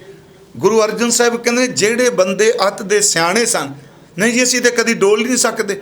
महाराज कहते मैं वो बंदे भी देखे आ कि ਜਿਹੜੇ ਬੰਦੇ बड़े ਸਿਆਣੇ ਸਨ, ਕਹਿੰਦੇ ਸਨ ਸਾਨੂੰ ਕੋਈ ਦੁਨੀਆ ਦੀ ਤਾਕਤ ਡੁਲਾ ਨਹੀਂ ਸਕਦੀ, ਅਸੀਂ ਅਡੋਲ ਖਾਂ। ਵੇਖੇ ਛਿੱਟੜ ਥੀਮ ਦੇ, ਕਹਿੰਦੇ ਮੈਂ ਉਹਨਾਂ ਦੇ ਕੱਪੜੇ ਭਰੇ ਹੋਏ ਦੇਖਿਆ, ਦਾਗ ਨਾਲ ਭਰੇ ਹੋਏ ਦੇਖਿਆ, ਉਹਨਾਂ ਉੱਤੇ ਛਿੱਟੇ ਪਏ ਦੇਖਿਆ। ਕੁਰੀਏ ਕੁਰੀਏ ਵਹਿੰਦੇ ਆ ਤਲ ਗਾੜਾ ਮਹਿਰੇਰ, ਵੇਖੇ ਛਿੱਟੜ ਥੀਮ ਦੇ ਜਾਮ ਖਿਸੰਦੋ ਪੇਰ। ਜਿਨ੍ਹਾਂ ਦਾ ਇੱਕ ਪੈਰ ਤਿਲ ਗਿਆ, ਯਾਦ ਰੱਖੀ ਉਹ ਵੱਡੇ ਵੱਡੇ ਬੰਦੇ ਵੀ ਛਿੱਟਿਆਂ ਦੇ ਨਾਲ ਭਰੇ ਗਏ। ਇਸੇ ਕਰਕੇ ਫਿਰ ਦੇਖੋ ਡੁਲਾਂਦੀ ਕਿੰਨਾ ਕੁ ਹੈ। ਕੋਈ ਇੱਜ਼ਤ, ਕੋਈ ਅਣਖ, ਕੁਛ ਵੀ ਨਹੀਂ ਰਹਿਣ ਦਿੰਦੀ। ਮੈਂ ਤਾਂ ਗੁਰੂ ਤੇਗ ਬਹਾਦਰ ਸਾਹਿਬ ਦਾ ਬਚਨ ਜਦੋਂ ਇਹ ਚੱਲ ਰਹੀ ਸੀ ਕਿ ਨਿਸ ਦਿਨ ਮਾਇਆ ਕਾਰ ਨੇ ਪ੍ਰਾਨੀ ਡੋਲਤ ਨੀਤ, ਇਸ ਪੱਖ ਸੰਬੰਧੀ ਜਦੋਂ ਪੜ੍ਹ ਰਿਹਾ ਸਾਂ ਤੇ ਮੈਨੂੰ ਗੁਰੂ ਤੇਗ ਬਹਾਦਰ ਸਾਹਿਬ ਦਾ ਇੱਕ ਬਚਨ ਚੇਤੇ ਆ ਗਿਆ ਕਿ ਡੋਲਦਾ ਕਿਵੇਂ ਹੈ। ਮਹਾਰਾਜ ਜੀ ਨੇ ਸ਼ਬਦ ਇੱਕ ਵਰਤਿਆ, ਕਿਉਂਕਿ ਬਾਣੀ 'ਚ ਅੱਗੇ ਇਹ ਦੋ ਵਾਰੀ ਪ੍ਰਵਾਨ ਆਉਣਾ ਇਹਨਾਂ ਸਲੋਕਾਂ ਵਿੱਚ। ਇੱਕ ਵਾਰੀ ਤਾਂ ਆਵੇਗਾ, ਏਕ ਭਗਤ ਭਗਵਾਨ ਜੇ ਪ੍ਰਾਨੀ ਕੈ ਨਾਹੇ ਮਨ, ਜੈਸੇ ਸੂਕਰ ਸਵਾਨ ਨਾਨਕ ਮਾਨੋ ਤਾਹੇ ਤਨ। ਸੂਰ ਤੇ ਕੁੱਤੇ ਦੀ ਗੱਲ ਕੀਤੀ। ਉਸ ਤੋਂ ਬਾਅਦ ਇੱਕ ਵਫਾਦਾਰੀ ਲਈ ਸ਼ਲੋਕ ਆਉਣਾ ਅੱਗੇ, स्वामी को गृह जो सदा स्वान तजत नित, नानक ए बिद हर भजो एक मन होए एक चित। एक सतगुरु का बचन आया कि किवें बंदा डोलदा है। पालतू कुत्ता रखिया, मालिक दा वफादार है, पर एक वो कुत्ते जो आवारा ने, जिदा कोई खसम नहीं, जिदा कोई मालिक नहीं। महाराज कहते उन्हां कुत्तियां नूं कदी देखो, कदी किसे बूहे अगे, कदी किसे बूहे अगे, किते सोटी खांदे आ, किते वट्टां खांदे आ, किते ढेम कोई मारदा है। कहते सच्ची मुच्ची जिवें एक कुत्ता हर एक बूहे ते जाके झिड़कां खा के रोटी दी खातर सट्टां खांदा पिया, डोलदा पिया। सच ए परमात्मा, इस दुनिया विच बहु गिनती च वो लोग ने ਜਿਹੜੇ ਸੰਸਾਰੀ ਸੁੱਖ ਦੀ ਤਰ੍ਹਾਂ ਕੁੱਤਿਆਂ ਦੀ ਤਰ੍ਹਾਂ ਲੋਕਾਂ ਦੇ ਬੂਹਿਆਂ ਉੱਤੇ ਡੋਲਦੇ ਪਏ ਆ। ਦੇਖੋ ਇਹ ਸ਼ਬਦ ਮੈਂ ਆਪਣੇ ਕੋਲੋਂ ਨਹੀਂ, ਗੁਰੂ ਤੇਗ ਬਹਾਦਰ ਸਾਹਿਬ ਦਾ ਬਚਨ ਹੈ। ਸੁਖ ਕੈ ਖੇਤ ਬਹੁਤ ਦੁਖ ਪਾਵਤ, ਸੇਵ ਕਰਤ ਜਨ ਜਨ ਕੀ।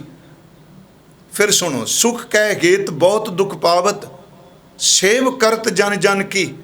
ਅੱਗੇ ਮਹਾਰਾਜ ਕਹਿੰਦੇ ਆ ਦੁਆਰ ਹੈ ਦੁਆਰ, ਦੁਆਰ ਹੈ ਦੁਆਰ, बूहे बूहे अगे स्वान जो डोलत, निस दिन माया कारने प्राणी डोलत नीत। हजूर सच्चे पातशाह करने सुख कै हेत बहुत दुख पावत, सेव करत जन जन की। द्वार है द्वार, स्वान जो डोलत न सुध राम भजन की। जिमें एक कुत्ता दर दर ते डोलदा पिया, परमात्मा की इबादत की समझ नहीं, कहते सचमुच केवल कुकर की तरह अंदर डोलदा पिया है। यही कारण गुरु ग्रंथ साहिब च मैं कई बार सोचना कि ऐसे महापुरख ने जिन्हां दे घर च एक वेले दी रोटी बड़ी मुश्किल नाल चलदी सी। उन्होंने कदी रब नूं ये नहीं कहा इस तरह नहीं इस तरह। हाँ, जिथे लोड़ पई उन्होंने मंगिया जरूर, पर देखो उन्हां दे कोल संसारक पद्धर ते कुछ नहीं सी बाहर मुखी, पर ना कुछ होण दे बावजूद भी उन्होंने अपने चित्त नूं कदी डोलन नहीं दिता, किसी की मुथाजी नहीं कटी। बाबा फरीद साहब जी उन्हां दा ये पवित्र सलोक जिस विच एडी वड्डी गल कह देनी कि परमात्मा या खुदा या रब जी मैनू जिउंदे जी कदी किसी दे दरवाजे दा मुथाज ना बनाई। मैं किसी दे बूहे अगे मुथाज हो के झोली अड्ड के तली अड्ड के मंगा ना। जे किसी दे दर दा मुथाज बनाना है तो मेरे शरीर विचों प्राण कढ़ ली, क्योंकि मैं जिउंदे जी किसी दे बूहे अगे मंगन नहीं जाना। बाबा जी दा बचन है कि बार पर आए बैसना, बाबा फरीद जी बार पराए बैसना साई मुझे न दे, जे तू एवै रखसी तां जियो शरीरो ले। मेरे शरीर विचों जिंद कढ़ लई, पर मैनू किसे दा मुथाज ना बनाई, किसे दे दर ते मंगण वाली बिरती ना बना दे। पर महाराज इत्थे कहंदे ने करोड़ां बंदे ने जिहड़े माया दी खातर डोलदे आ, पर ऐसे हुण असीं दूजा पक्ष भी लैने। मैं आप नूं बेनती कीती, एक पक्ष तां इह है कि मनुख एक एक टके की खातर, वाहिगुरू बख्शिश करे, कई बारी लोग सारी धरती का धन इकट्ठे करके भी भिखारी दे भिखारी रहिंदे आ। कई रब ने इहो जिहे पैदा कीते आ जिहड़े कक्खां दी कुल्ली विच रह के भी सृष्टि दे राजे ने सुरत करके ख्याल करके। फिर बेनती सुनो, कई बंदे ऐसे आ सब कुछ इकट्ठा करके भी भुखे दे भुखे। कई बंदे ऐसे आ जिहड़े सच्ची मुच्ची जमीन ते पैंदे आ बेपरवाह होके, खाण जोगा भी थोड़ा है, पर वो परमात्मा की किरपा दे नाल अपने अंदरों पूर्ण तौर पर रजे होया। उंज ये जिहड़ी मैं बेनती कर रहा बाणी विच है, एक तो सुखमनी साहिब च है, सगल सृष्टि को राजा दुखिया, सारी सृष्टि का सब कुछ इकट्ठा करके भी दुखी दा दुखी। दूजे पासे गुरु अर्जन साहिब का एक बचन है कि बसता टुट्टी झुंपड़ी चीर सब छिन्ना, जात न पत न आदरो उद्यान पर मिन्ना, मित्र न इट तन रूपहीन की साख न सिन्ना।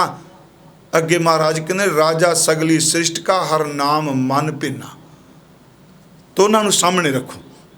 एक सुखमनी साहिब की तुक कि सगल सृष्टि को राजा दुखिया, दूसरी जैत श्री की वार विच है कि राजा सगली सृष्टि का हर नाम मन भिन्ना। जेड़ा बसता टुट्टी झोंपड़ी च टुट्टी हुई छपरी च रह रहा, पाटे कपड़े ने, कोई मित्र नहीं, कोई सज्जन नहीं, पिंड विच कोई पुछ पड़ताल नहीं, कोई रिश्तेदार नहीं नेड़े लगदा। गुरु जी कहंदे ने वो अंदरों संतोखी हो के नाम च भिजै, वो सृष्टि का राजा है, ते जिहदे कोल बाहर मुखी सृष्टि का राज है। महाराज कहते छड्डो इदू वड्डा भिखारी बंदा दुनिया ते कोई है ही नहीं। ये बेसंतोखा है। सतगुरु गुरु नानक साहब महाराज अरब च गए आ। उंज वैसे चलो असी इतिहास विचों चार उदासियां का जिक्र करने, पर जदों रूहानीयत के तौर पर देखिए तो उदों भाई साहब तो लिखते आ, बाबे तारे चार चक नौ खंड पृथ्वी सच्चा ढोवा, गुरमुख कल विच प्रगट होवा। भाई साहब तो कहते हैं बाबा देखै ध्यान तर जलती सब पृथ्वी दिस आई। इत्थों तक कहते बाबे डिठी पृथ्वी नवै खंड जिथों तक आई। उत्थे महाराज जी दे ये बाहरमुखी तो असीं यही कहने, इन्ने मील रोज़ तुरे, इन्ने किलोमीटर तुरे। ये चलो बाहरमुखी साड़ियाँ गल्लां ने, प्यारिओ जिहड़ी सुल्तानपुर बैठिया बाबा देखै ध्यान तर जलती सब पृथ्वी दिसाई, उहदे ते किहड़े पैमाने नाल आपां तोलांगे उस सुरती दी उडारी नूं, वो वेखण वाली खेड नूं। चलो महाराज अरब गए आ। प्रोफैसर पूरन सिंह जी होना ने एक उन्हों की किताब है चुप प्रीत दा शहनशाह व्यापारी, इस विच इहदा जिक्र किया है। क्या जाता है जदों हजूर गए आ ते उथे एक बहलोल शेख बहलोल वो रोज़ सतगुरां दा आके कीर्तन सुनता है। कोटन मैं नानक को रोज़ वो कीर्तन सुनता है महाराज जी का। ऐ रंगी कोई रूह है। हजूर सच्चे पातशाह जो वापस आउंदे आ ते शेख बहलोल कहंदा है कि तुसी अंदर दी चेटक लाई, अंदर जाग ला दिती, सुत्ते नूं झंझोण के जगा दिता, हुण इन्ना रस दे के छड्ड के क्यों जा रहे हो। महाराज अगों उत्तर दिंदे आ, बहलोल शरीर दा नेम है, शरीर दा धर्म है, ये अज जुड़िया, ये कल नूं दूर होवेगा। पर जिहड़ी शब्द है ये शरीरां दी दूरी होण दे बावजूद भी नेड़ता बना के रखदा है। शरीर दूर ने पर शब्द दी नेड़ता है। तू रोज़ कीर्तन सुनिया, तू अल्लाह खुदा परवदगार परमात्मा दी इबादत करना है, बस तू टेक के इत्थे बंदगी करी जाई, तेरे तो असी कदी भी दूर नहीं। कहा जाता है भी 60 सर्दियाँ बहलोल, ਇਹਦਾ मतलब 60 साल हो गया, 60 सर्दियाँ उस धरती ते बैठा रहा। ਇਹਦਾ मतलब इबादत जुड़िया रहा। एक रस ਉਹਦੇ अंदर बख्शीश लोग ਉਹਨੂੰ मिलन वास्ते आउंदे आ। मैं तां बेनती कर रहा कि जिहदा चित्त नहीं डोलदा, नहीं तो प्यारिओ बुरा हाल है। ये मन नूं टिकाना कोई खाला जी दा वड़ है। एवें कह जी दी बड़ा सौखा जी, अपने बंदे कहते लो लो परमार्थ की, इधरों पटना तो इधरों लाना, बुल्ले वाली नायत शाह वाली गल। वो प्यारिओ एक सतर च ही कहा जाता है, इधरों पटना तो इधरों लाना। ये तो पटींदा ही कोई नहीं छेती कीतियां। ये जो लाण का यतन कर रहे हैं फिर भी जड़ा उधर नूं ही लई जाता है, मायावी पासे, संसार पासे। उत्थे वो बैठे रहे तो क्या जाता, एक दिन राजा आया जां उस इलाके का जिहड़ा आगू सी, चौधरी शब्द वरतो कोई वरता, वो आया। उन्हें आउंदियां सार चलो सलाम कीती ते बहलोल साहब जी नूं कहंदा है, कुछ मेरे लायक सेवा दसो, मैं की सेवा करा। वो खमोश सन। उन्हें फिर क्या बादशाह ने कि दसो कोई सेवा। नेत्र खोल के कहंदे आ, समा बड़ा कीमती है, ये लखी हज़ारी हथ नहीं आउंदा, इस करके तू अपना काम कर, मैनू अपना करन दे। वो चला गया। मुरीद कोल बैठे सन कुछ, उन्होंने बहलोल जी नूं कहा कि जे तुसी मंगण तां नहीं गए, वो खुद देण आया है, ते तुसी इबादत खाने की छत डिग रही सी, ये छाती पवा देंदा। चुप कर गए। उन्हें फिर कहा कि इबादत खाने की छत पवा देंदे, नाले वो आप तां है।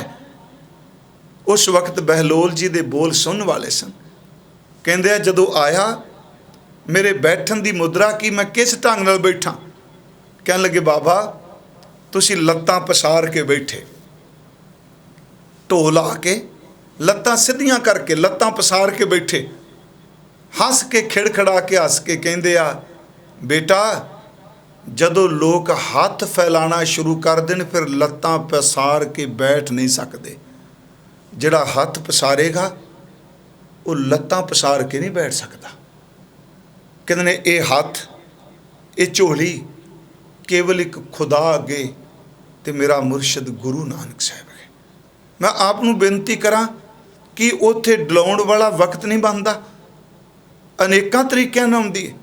कबीर साहब जी तो इत्थों तक कहंदे ने कि ये तो वो चोरटी है, इन्हें चोरी कर करके दुकान सजाईए ते जदों कोई बंदा ये नेड़े लंघदा इक्को खिंच के दुकान सट दीए। कहंदे ने मैं परमात्मा दी भरोसा करके कहना, मैं ये टुकड़े टुकड़े कर दिते, मैनू प्रभावित नहीं कर सके। कबीर साहब का बचन है, कबीर माया चोरटी मुस लावे हाठ। ये ठगियां मार मार के अपनी दुकान सजाई बैठी, भरमांदी है ना बंदे नूं अपने वल खिंचदी। कबीर माया चोरटी मुस लावे हाठ, एक कबीरा नाम सह जिन कीनी 12 बाट। कहते एक कबीर है कोटन में नानक को। कहते एक कबीर है जिन्हें दे 12 टुकड़े कर दिते, खंड खंड कर दिता, मेरे उत्ते कोई असर नहीं करते। मैं फिर भी बेनती करा, मैं उस विषय ते फिर आउण लगा कि जीव डोलदा है। जिहड़ी चीज़ डोल रही है उहदा सहारा सानू डुलाएगा नहीं।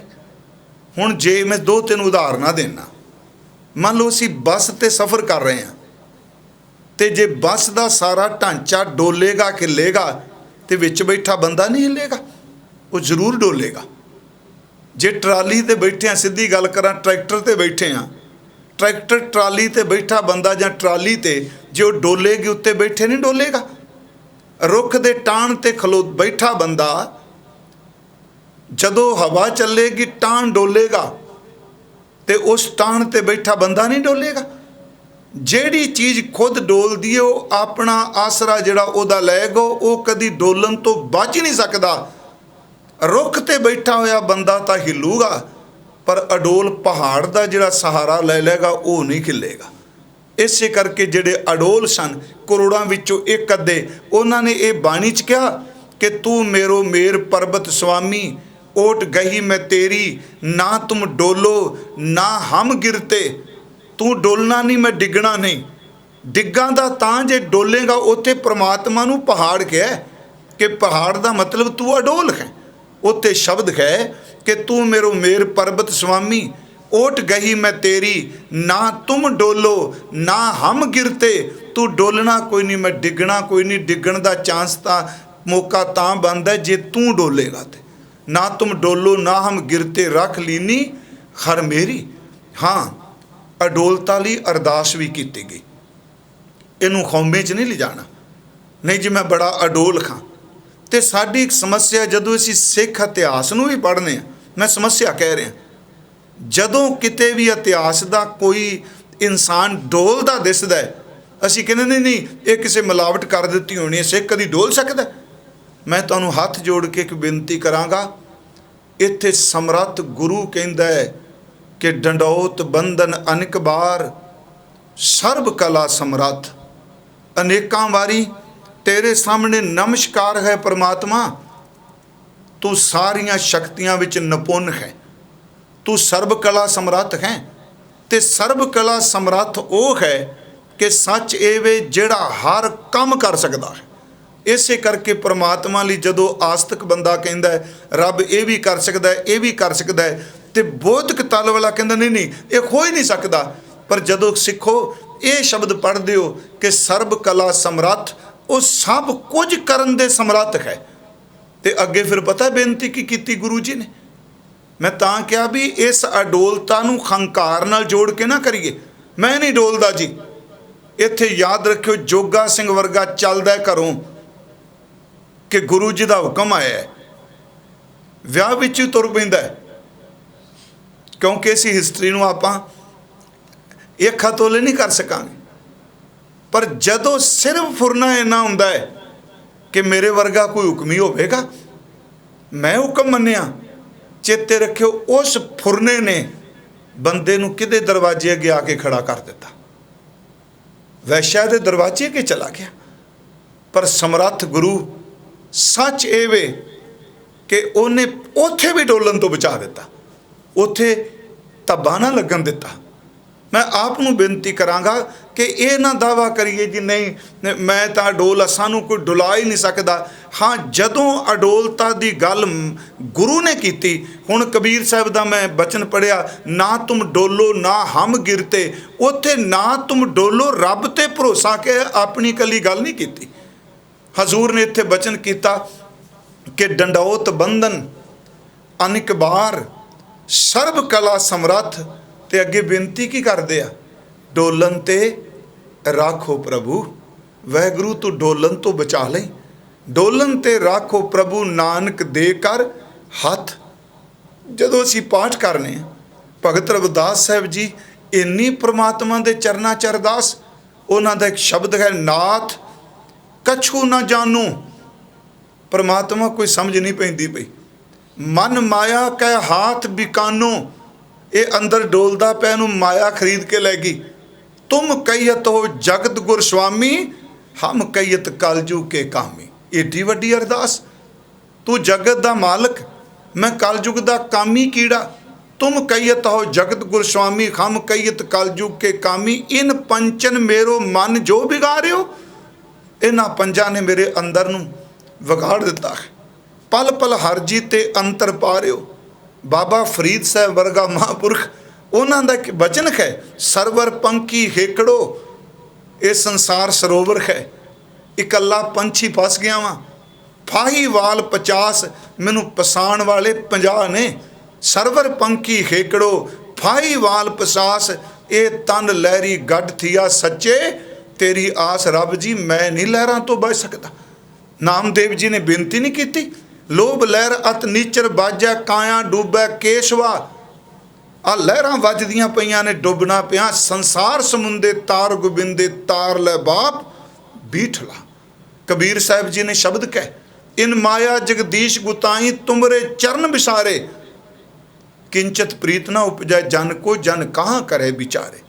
मैं तां बाणी चो ज़्यादा बेनती करना हुन्ना, हालां मैं कहना साखी बहुत सौखी सुनानी।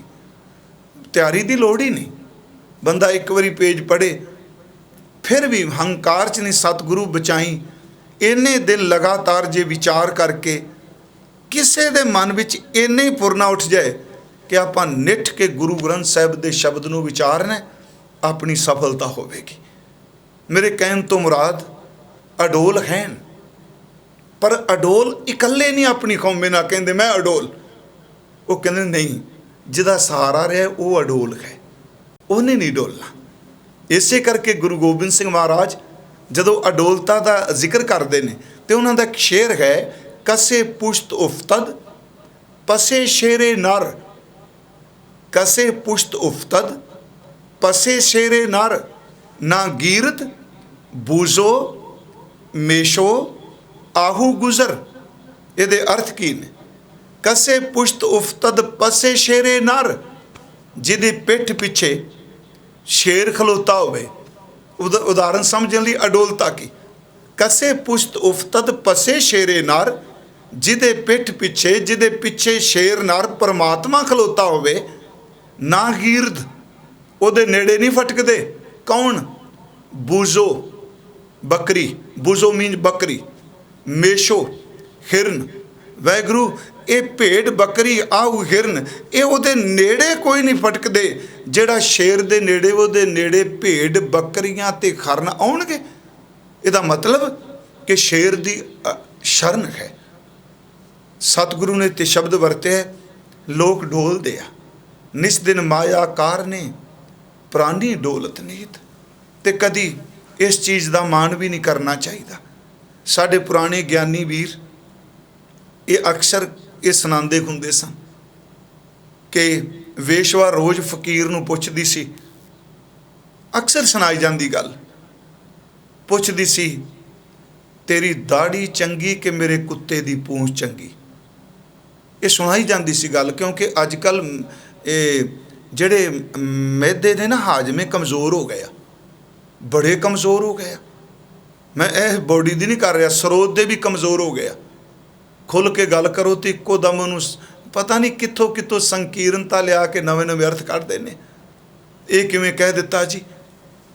ਹੁਣ ਉਹਨਾਂ ਨੇ ਇਹ ਗੱਲ ਕਹੀ, ਰੋਜ਼ ਲੰਘਣਾ ਫਕੀਰ ਬਾਬਾ ਤੇਰੀ ਦਾੜੀ ਚੰਗੀ ਕਿ ਮੇਰੇ ਕੁੱਤੇ ਦੀ ਪੂਛਲ ਚੰਗੀ। ਉਹਨਾਂ ਹੱਸ ਦੇਣਾ, ਉੱਤਰ ਨਾ ਦੇਣਾ। ਇੱਕ ਦਿਨ ਉਹ ਲੰਘਦੀ ਪਈ ਸੀ, ਉਹਨਾਂ ਖੁਦ ਬੁਲਾ ਲਿਆ, ਕਹਿਣ ਲੱਗੇ ਬੀਬਾ ਤੂੰ ਰੋਜ਼ ਪੁੱਛਦੀ ਸੈਂ ਮੇਰੇ ਦਾੜੀ ਚੰਗੀ ਕਿ ਕੁੱਤੇ ਦੀ ਪੂੰਛ ਚੰਗੀ। ਮੰਜੀ ਤੇ ਲੇਟੇ ਕਹਿੰਦੇ ਅੱਜ ਮੈਂ ਤੈਨੂੰ ਕਹਿ ਸਕਣਾ ਮੇਰੀ ਦਾੜੀ ਚੰਗੀ। ਤੂੰ ਤਾਂ ਮਜ਼ਾਕ ਕਰਦੀ ਸੈਂ ਨਾ, ਮੇਰੀ ਦਾੜੀ ਚੰਗੀ। ਇਹ ਸ਼ਬਦ ਕਹਿਣ ਨਾਲ ਉਸ ਬੀਬੀ ਦਾ ਅੰਦਰ ਪਿਘਲ ਗਿਆ। ਉਹਨੇ ਕਿਹਾ ਬਾਬਾ ਇਹ ਇੰਨੇ ਦਿਨ ਪਹਿਲਾਂ ਕਿਉਂ ਨਹੀਂ ਦੱਸਿਆ? ਕਹਿਣ ਲੱਗੇ ਇਸ ਕਰਕੇ ਨਹੀਂ ਸੀ ਦੱਸਿਆ, ਉਦੋਂ ਸਵਾਸ ਚੱਲਦੇ ਸਨ, ਜ਼ਿੰਦਗੀ ਦੇ ਦਿਨ ਸਨ, ਕੋਈ ਪਤਾ ਨਹੀਂ ਸੰਸਾਰ ਤਿਲਕਣ ਬਾਜੀਏ, ਕਿੱਥੇ ਮੈਂ ਤਿਲਕ ਜਾਣਾ, ਕਿੱਥੇ ਡੋਲ ਜਾਣਾ। ਹੁਣ ਮੌਤ ਸਾਹਮਣੇ ਦਿਸਦੀ ਪਈ ਹੈ ਤੇ ਆਪਣੀ ਦਾੜੀ ਮੈਂ ਸੁੱਚੀ ਲੈ ਕੇ ਜਾ ਰਿਹਾ। ਜੀਵ ਦੋ ਰਾਤ ਡੋਲ ਰਿਹਾ। ਗੁਰੂ ਜੀ ਕਹਿੰਦੇ ਨੇ ਨਿਸ ਦਿਨ ਮਾਇਆ ਕਾਰਨੇ ਪ੍ਰਾਨੀ ਡੋਲਤ ਨੀਤ। ਰੋਜ਼ ਡੋਲ ਰਿਹਾ ਹੈ। ਕੋਟਨ ਮੈਂ ਨਾਨਕ ਕੋ ਨਾਰਾਇਣ ਜੀ ਚੀਤ, ਜਿਹਦੇ ਚਿੱਤ ਵਿੱਚ, ਜਿਹਦੀ ਚਿਤਵਨੀ ਵਿੱਚ ਨਾਰਾਇਣ ਦਾ ਸਿਮਰਨ ਹੈ, ਪਰਮਾਤਮਾ ਦਾ ਸਿਮਰਨ ਹੈ। ਕੋਟਨ ਮੈਂ ਨਾਨਕ ਕੋ ਹੈਣ ਸਰੂਰ, ਹੈਣ ਵਿਰਲੇ ਨਾਹੀ ਘਣੇ। ਇਹ ਨਾ ਕਹੀਏ ਵੀ ਕਾਲ ਪੈ ਗਿਆ, ਕੋਈ ਬਾਣੀ ਵਾਲਾ ਨਹੀਂ, ਕੋਈ ਸਿਮਰਨ ਵਾਲਾ ਨਹੀਂ, ਕੋਈ ਨਾਮ ਵਾਲਾ ਨਹੀਂ। ਮੈਂ ਕੱਲ ਪਰਸੋਂ ਵੀ ਕਿਹਾ ਕਰੋੜਾਂ ਵਿੱਚੋਂ ਇੱਕ ਹੈ। ਮਹਾਰਾਜ ਕਹਿ ਰਿਹਾ ਕਿ ਦੇਖੋ ਹੈਣ ਵਿਰਲੇ ਨਾਹੀ ਘਣੇ, ਫੈਲ ਫਕੜ ਸੰਸਾਰ, ਜਗ ਮੈਂ ਉੱਤਮ ਕਾਢੀਆਂ ਵਿਰਲੇ ਕਈ ਕੇ। ਵਿਰਲੇ ਵਿਰਲੇ ਹੈਣ, ਜੋ ਤੁਧ ਸੱਚ ਧਿਆਏ ਦੇ ਸੇ ਵਿਰਲੇ ਥੋੜੇ। ਇਹ ਨਹੀਂ ਵੀ ਉਹਨਾਂ ਦੀਆਂ ਭੀੜਾਂ ਨੇ, ਉਹ ਥੋੜੇ ਨੇ, ਟਾਵੇਂ ਟਾਵੇਂ। ਗੁਰੂ ਜੀ ਨੇ ਤੇ ਆ ਜਿਹੜੀ ਰੇਸ਼ੋ ਦਿੱਤੀ ਹੈ, ਕੋਟਨ ਮੈਂ ਨਾਨਕ ਕਹੂ ਨਾਰਾਇਣ ਜੇ ਚੀਤ। ਕਰੋੜਾਂ ਵਿੱਚੋਂ ਇੱਕ ਅੱਧਾ ਜਿਹੜਾ ਚਿੱਤ ਇਹਦੇ ਵਿੱਚ ਉਹ ਅਡੋਲ ਹੈ। ਮੈਂ ਤਾਰਜ਼ ਕੀਤੀ ਹੈ ਦੋ ਪੱਖ ਨੇ। ਇੱਕ ਹੈ ਨਿਸ ਦਿਨ ਮਾਇਆ ਕਾਰਨੇ ਪ੍ਰਾਨੀ ਡੋਲਤ ਨੀਤ, ਉਹ ਪ੍ਰਾਣੀ ਜਿਹਨੇ ਅਡੋਲ ਦਾ ਸਹਾਰਾ ਨਹੀਂ ਲਿਆ, ਉਹ ਡੋਲ ਰਿਹਾ। ਦੂਜੇ ਪਾਸੇ ਕਹਿ ਰਹੇ ਨੇ ਕੋਟਨ ਮੈਂ ਨਾਨਕ ਕਹੂ ਨਾਰਾਇਣ ਜੇ ਚੀਤ, ਕਰੋੜਾਂ ਵਿੱਚੋਂ ਹੈ ਕੋਈ ਜਿਹਦਾ ਚਿੱਤ ਨਾਰਾਇਣ ਨਾਲ ਜੁੜਿਆ, ਜਿਹਦੇ ਚਿੱਤ ਵਿੱਚ ਨਾਰਾਇਣ ਦਾ ਵਾਸ ਹੈ, ਉਹ ਅਡੋਲ ਹੈ। ਮੈਂ ਫਿਰ ਉਸੇ ਸ਼ਬਦ ਤੇ ਆਉਣ ਲੱਗਾ, ਉਹ ਅਡੋਲ ਕਿਉਂ ਹੈ? ਮਹਾਰਾਜ ਗੁਰੂ ਅਰਜਨ ਸਾਹਿਬ ਦਾ ਇੱਕ ਬਚਨ ਹੈ, ਅੰਮ੍ਰਿਤ ਨਾਮ ਨਿਰਮੋਲਕ ਹੀਰਾ, ਗੁਰ ਦੀਨੋ ਮੰਤਾਨੀ। ਡਿਗਾ ਨਾ ਡੋਲੇ, ਦ੍ਰਿੜ ਕਰ ਰਹੇ ਹੋ, ਨਾ ਡਿੱਗਾਂਗਾ ਨਾ ਡੋਲਾਂਗਾ, ਉਸ ਨਾਮ ਨੂੰ ਦ੍ਰਿੜ ਕੀਤਾ। ਡਿਗਾ ਨਾ ਡੋਲੇ, ਦ੍ਰਿੜ ਕਰ ਰਹੇ ਹੋ, ਪੂਰਨ ਹੋਏ ਤ੍ਰਿਪਤਾਨੀ। ਉਹ ਕਿਉਂ ਅਡੋਲ ਹੈ? ਆਗੈ ਸੁਖ ਮੇਰੇ ਮੀਤਾ, ਪਾਛੈ ਆਨੰਦ ਪ੍ਰਭ ਕੀਤਾ। ਪਰਮੇਸ਼ਰ ਬਣਤ ਬਣਾਈ, ਅਬ ਡੋਲਤ ਕਤਹੂ ਨਾਹੀ। ਪਰ ਕੋਟਨ ਮੈਂ ਨਾਨਕ ਕੋ, ਅਬ ਡੋਲਤ कतहु नाही। प्रभ कै सिमरन नेचल आसन, नेचल आसन अडोलता। प्रभ कै सिमरन नेचल आसन, प्रभ कै सिमरन कबन बिला बिगासन। करोड़ां विचों है जिदा चित है। चलो एक मैं सिक्खी विच बेअंत उदाहरणां ने अडोलता दियां। उंज गुरु जी ने क्या कोटन में को, पर इत्थे बेनती है कि परमात्मा की कृपा नाल कोटन में नानक को नारायण जे चीत कह श्लोक विच अनेकां उदाहरणां में क्या जिथे अडोलता है झलकदी है। मैं चलो जिक्र कर देना। अति सन्मानयोग भाई साहब भाई मनी सिंह जी का पिछले दिनी 2 वारी पाकिस्तान सेवा करन दा मौका मिलिया। मेरी इच्छा सी लाहौर भाई साहब जी के स्थान नूं देखण लई जिथे शहीद होए, पर वह स्थान अलोप हो रहा है। पर मैनूं मन च उस नूं देख के ख्यालां दा तूफान उठिया ते मेरे मन से अज कि उन्हां दे चित्त नूं भरमाण लई माया दा विखावा नहीं दिखाया, पर वो डोले नहीं। ते उन्हां दे संबंध विच शहीद विलास विच एक कविता वैसे अनेकां ने उहदे विच है, सेवा सी करंत ते रहंत गुरां पास सदा लिख लिख बाणी करे पोथियां त्यारे। पढ़दा पढ़ांदा ते जतांदा नहीं, आप ताई मन नीवा मत उच्ची ए दिल धार है। पढ़ियो किते शहीद विलास ग्रंथ सेवा सिंह होना दा लिखिया। अर्थ बड़े सौखे ने। सेवा सी करंत ते रहंत गुरां पास सदा, सेवा करदा सदा गुरां को रहिंदा है। आप नूं पता होना है कि गुरु हर राय साहिब दे वेले तो सिੱਖੀ है, दादे पढ़ अगामी पहला भी। पर भाई मनी सिंह जदों गुरु हर राय साहिब कोल आउंदे ने, पिता जी लैके आउंदे आ ते यही पुछदे आ, गुरु हर राय साहिब की नाम इहदा? ते कहंदे महाराज ये मनिया।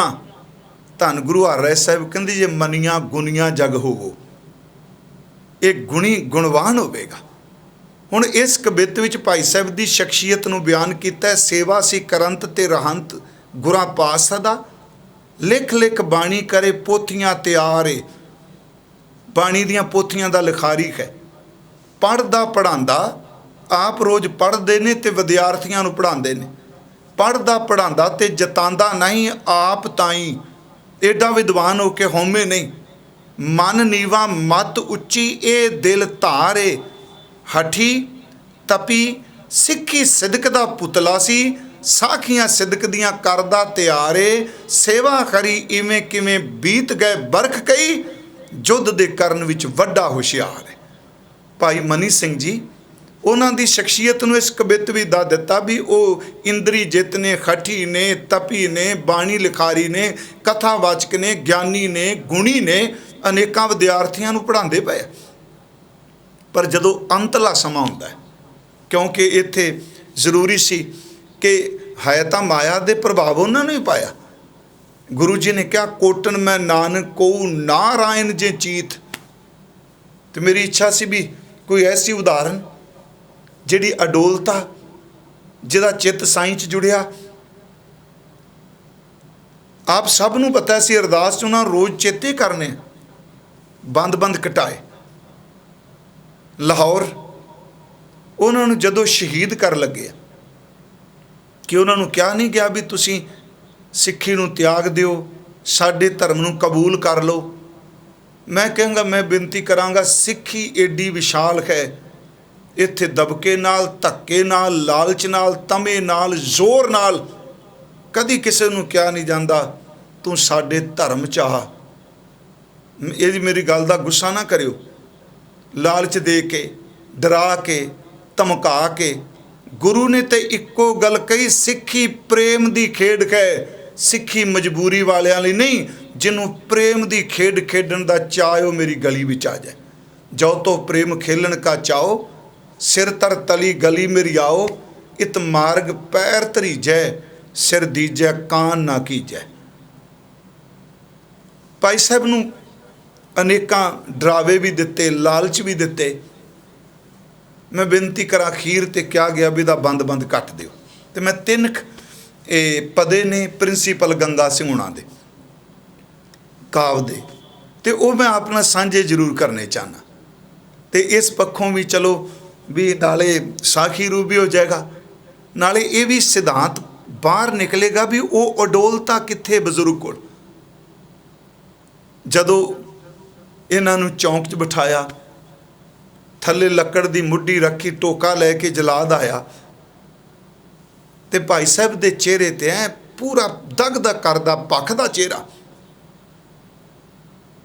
नाम दा जलाल सी। वेख के जलाद कहंदा, बाबा बजुर्गा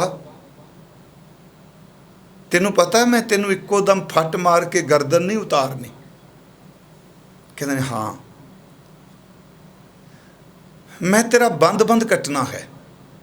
कहते मैनू पता है, पर जो कट्टन लगा, गुट ते मार लगा, भाई साहब ने हाथ फड़ लिया। मैं कहना किस मिट्टी के पुतले च ये, किस चीज़ दियां बनियां ये सुरतां।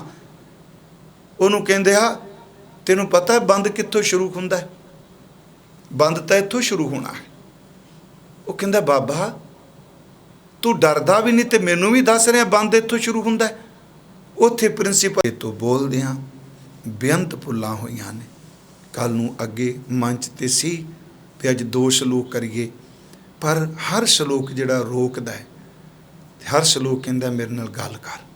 महाराज दा कल है, जैसे जल ते बुदबुदा उपजै बिनसै नीत, जग रचना तैसे रची, कहो नानक सुन मीत।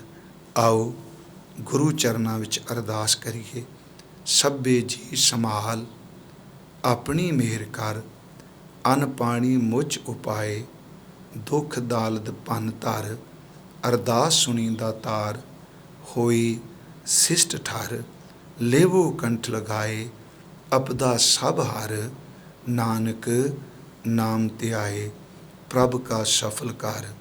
वाहिगुरु जी का खालसा, वाहिगुरु जी की फतेह।